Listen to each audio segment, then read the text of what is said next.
In everything from fantasy football and March Madness pools to big dollar wagering on games and matches are rejoicing tonight. The U.S. Supreme Court has ruled a federal law banning sports gambling in most states is illegal.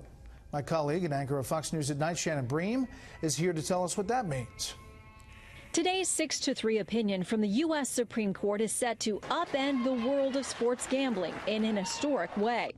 The justices struck down a federal law blocking states from sponsoring, operating, advertising, promoting, licensing, or authorizing sports gambling in most all situations. What they really said was that Congress doesn't have the right to tell state legislators what to do, that should be up to the legislators and the voters. Justice Alito, who authored the majority opinion, likened the law to posting federal officers in state legislative chambers armed with the authority to stop lawmakers from voting. Quote, a more direct affront to state sovereignty is not easy to imagine.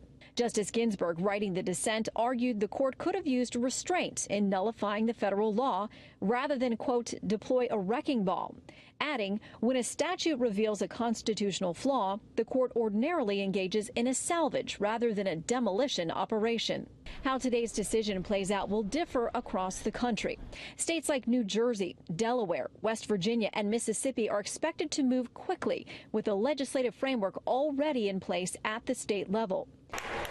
Gaming analysts expect as many as 32 states to offer legal betting within the next 5 years.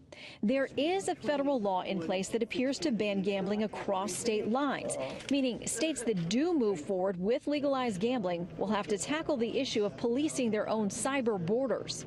With today's opinion so clearly backing states' rights, some expect other controversial issues could soon be ripe for the picking. This could impact anything from marijuana, gun laws. Really what the court affirmed was Congress cannot commandeer the states.